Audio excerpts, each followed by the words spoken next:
다 같이 살아신경으로 신앙 고백하심으로 새벽 기도회를 하나님께 드리시겠습니다. 나는 전능하신 아버지 하나님, 천지의 창조주를 믿습니다. 나는 그의 유일하신 아들 우리 주 예수 그리스도를 믿습니다.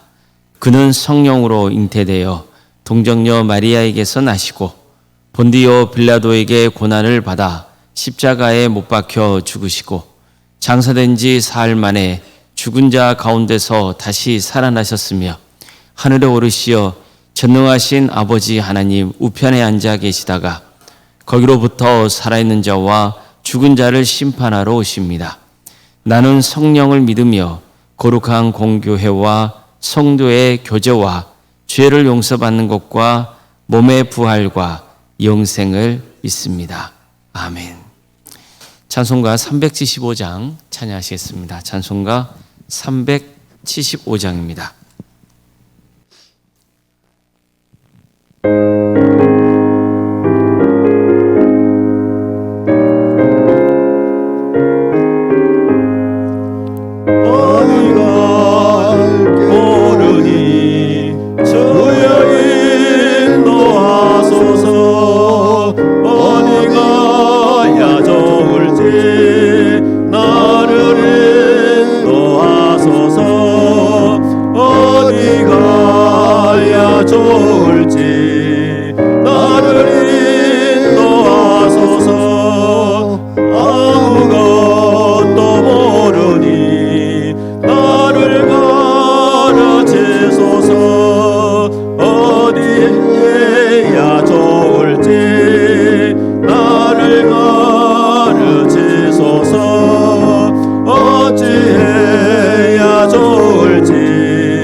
하나님 말씀 함께 보겠습니다. 신명기 24장 1절에서 5절 말씀입니다.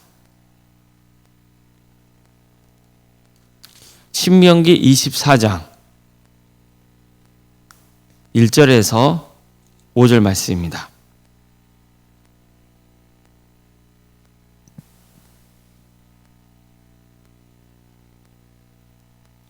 신명기 24장 1절에서 5절까지 말씀을 교독하시겠습니다.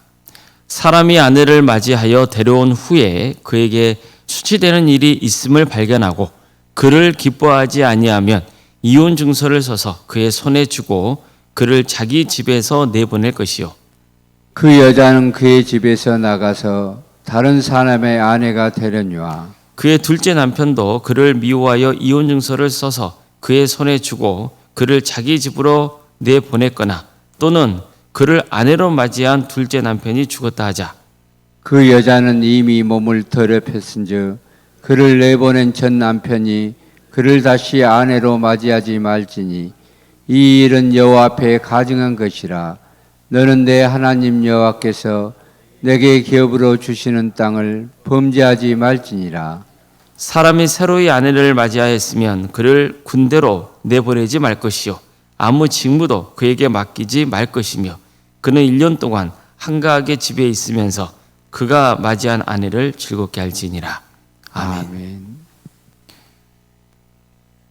오늘 새벽기를 드리며 하나님의 은혜를 간구하는 모든 성도님들의 삶의 자리마다 또 하나님께서 친히 세우시고 다스리시는 광주 동암교회 위에 하나님의 은혜와 평강이 늘 충만하기를 주의 이름으로 축원합니다. 오늘 본문은 이혼과 재혼에 관한 규정을 다루고 있습니다. 예수님은 하나님이 짝지으신 것을 사람이 나누지 못한다고 말씀하셨습니다. 그러나 안타깝게도 현실은 그렇지 않은 경우가 많습니다. 이스라엘 공동체도 예외는 아니었습니다. 특히 당시에는 이혼할 경우 그 피해는 고스란히 여성이 떠안아야 하는 그런 상황이었습니다. 그래서 오늘 이런 규례를 정해주고 있는 겁니다. 우선 어떤 사람이 아내와 결혼을 했는데 그녀에게 수치되는 일이 있음을 발견해서 같이 살 마음이 없다면 아내에게 이혼 증서를 써주고 친정으로 돌려보낼 수 있다고 했습니다. 구체적으로 수치스러운 일이 뭔지는 밝혀 있지 않아요. 분명한 것은 간음을 저지른 것은 아니라는 거예요. 간음을 했다면 그녀는 돌에 맞아 죽어야 했기 때문입니다. 따라서 간음은 이혼 증서를 써주고 내보낼 사항이 아니었어요. 그래서 아마도 자식을 낳지 못하거나 뭔가 가정에 수치를 안기는 그런 불미스러운 짓을 했다든지 그런 경우였을 경우로 보는 경우가 있습니다. 어쨌든 수치스러운 일이 생겼고 도저히 그녀와 결혼 생활을 지속할 수 없다고 여겼을 경우에는 반드시 이혼 증서를 써줘야 됩니다. 이것은 1차적으로 남편 기분에 따라서 아내를 함부로 내쫓을 수 없도록 법적인 조치를 마련해 놓은 것이라고 볼 수 있습니다. 당시 이방 나라에서는요, 쉽게 남편이 아내를 내쫓을 수 있었습니다. 하지만 이스라엘 백성들의 경우 이혼 증서라고 하는 공식적인 문서를 써주게 하는 하나의 장치를 마련해 둔 겁니다. 또 이혼 증서를 써주게 한 것은 그녀가 나중에 재혼할 수 있게 길을 열어주기 위해서였습니다. 즉 그녀가 이혼하고 다른 남자와 재혼했을 때 간음죄를 지었다는 누명을 쓰지 못하게 하려는 법적인 보호 조치였던 겁니다. 이혼 증서가 없으면 혹시 남편이 아내를 고통스럽게 하려고 그녀가 다른 남자와 재혼했을 때에 그녀는 내 아내라고 주장할 수도 있었기 때문입니다. 그러면 이 여자는 꼼짝없이 간음죄를 지은 것으로 몰려서 죽어야 할 수도 있었습니다. 그래서 여자가 재혼을 하더라도 문제가 일체 생기지 않도록 보증해주는 문서가 필요했던 겁니다. 따라서 이혼 증서만 있으면 그녀는 다른 사람과 재혼해서 새 가정을 꾸리는데 아무런 문제가 없었습니다. 그런데 또 이런 경우도 전하고 있습니다. 이혼한 여자가 재혼한 남편과 살다가 다시 이혼을 하게 되건 혹은 사별하게 되었을 경우 원래 처음 남편이 다시 그녀를 데려와서 아내로 맞는 경우입니다. 이것은 하나님이 보시기에 가증한 일이라고 했습니다. 자, 그럼 왜 이런 명령을 명하고 있는 걸까요? 원래 남편에게 돌아와서 다시 살면 그것도 좋은 일 아니겠어요? 그러나 여기서 이 규례를 명하고 있는 것은 더 중요한 뜻이 있는 겁니다. 처음부터 섣불리 이혼하지 말라는 거예요. 이것을 강조하고 있는 겁니다. 또 오늘 본문을 보면 새로 결혼한 사람은 1년 동안 군대를 가지 않고 그 밖에 어떤 공익적인 직무를 수행하지 않아도 된다고 했습니다. 1년 동안 집에서 아내와 함께 지내라는 거예요. 본문에 따르면 아내를 즐겁게 해주기 위해서라는 겁니다. 이것은 아내를 위한 배려라고 볼 수 있습니다. 또 물론 이런 기간을 허락한 것은 생육과 번성을 위한 것이기도 했습니다. 이처럼 하나님께서 가정을 세우신 목적은 부부가 사랑으로 하나가 되는 것이고 함께 살면서 또 자녀를 낳고 생육하고 번성하게 하기 위해서였습니다. 전쟁도 얼마나 중요합니까? 국가의 운명에 달린 문제잖아요. 그러나 그런 과정에서도 하나님께서는 결혼하면 1년 동안 아내와 함께 생활하도록 함으로써 가정의 중요성을 일깨워 주셨던 겁니다. 예수님도 마찬가지입니다. 어느 날 바리새인들이 예수님을 시험하기 위해서 사람이 어떤 이유가 있으면 아내를 버리는 것이 옳으냐고 물은 적이 있었습니다. 그때 예수님이 이렇게 말씀하세요. 사람이 지으신 이가 본래 그들을 남자와 여자로 지으시고 말씀하시기를 그러므로 사람이 그 부모를 떠나서 아내에게 합하여 그 둘이 한 몸이 될지니라 하신 것을 읽지 못하였느냐. 그런즉 이제 둘이 아니요 한 몸이니 그러므로 하나님이 짝지으신 것을 사람이 나누지 못할지니라. 이처럼 예수님은 하나님이 짝지으신 것을 사람이 나누지 못한다고 말씀하셨습니다. 그러자 바리새인들은 그럼 왜 모세는 이혼 증서를 써주고 아내를 버리라고 명령했느냐 이렇게 반문을 해요. 오늘 본문의 말씀을 근거로 반문을 한 거예요. 그러자 이 질문에 대해서 예수님이 이렇게 답하셨습니다. 모세가 너희 마음의 완악함 때문에 아내 버림을 허락하였거니와 본래는 그렇지 아니하니라.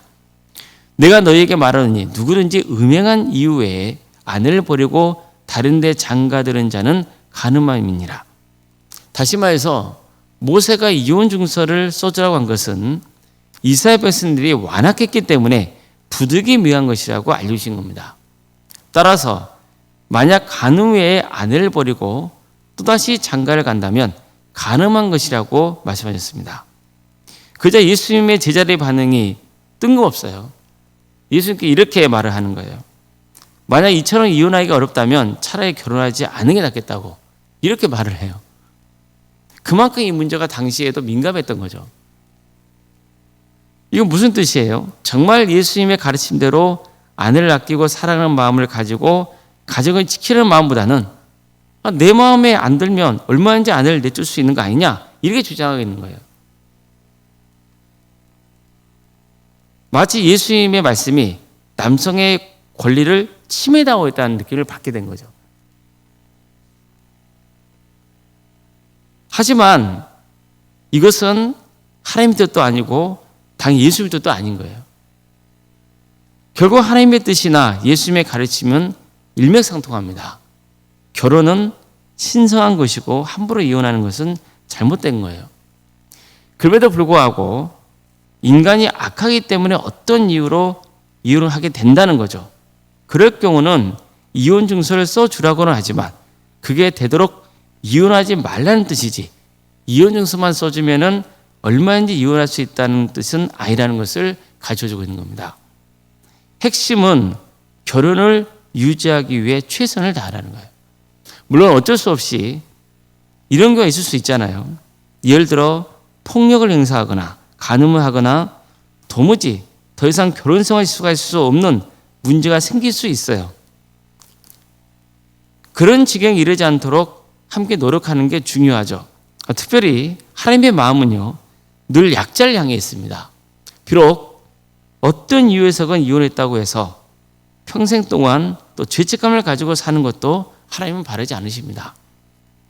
그러니 긍휼히 여기시는 하나님께 삶을 맡겨드리시길 바랍니다. 그리고 또 하나님의 은혜에 힘입어서 하나님의 영광을 위해서 살아가면 되는 겁니다. 우리 모두가 하나님의 뜻을 바르게 알아서 바른 신앙생활로 주님께 영광을 올려드릴 수 있기를 바라고 또 하나님이 세우신 가정을 또 잘 지키고 세워가는 일에 또 헌신할 수 있는 우리 모두가 되기를 주님의 이름으로 축원합니다. 기도하시겠습니다.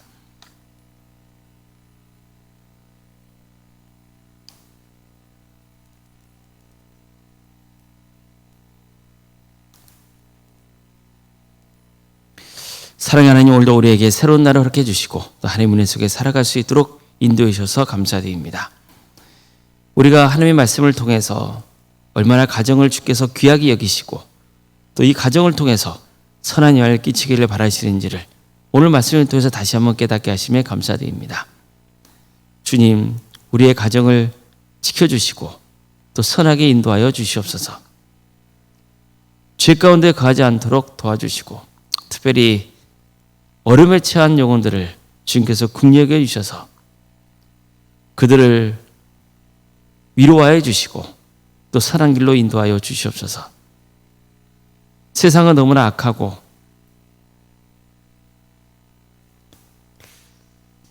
정말 많은 사람들이 이기적인 삶의 길을 갈 때가 참 많습니다. 하나님의 뜻을 바르게 깨닫지 못하고 살아가는 그런 일들이 얼마나 많은지 모릅니다. 주님, 우리의 어리석음을 용서해 주시고 늘 하나님의 공의와 정의가 우리의 삶 가운데 이루어지는 역사가 있게 하여 주시옵소서. 광교도 함께를 세워주시고 지금까지 지켜주신 은혜에 감사를 드립니다. 주님, 주님께서 친히 세우신 교회의원이 이 교회를 통하여서 하나님의 선하신 역사가 이루어지게 하여 주시옵소서. 우리 성도들에게 긍휼을 베풀어 주시고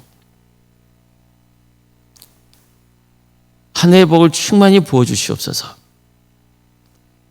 그래서 우리 성도들의 가정이 치유되고 회복되고 변화되는 역사가 있게 하여 주시옵소서. 사랑의 하나님,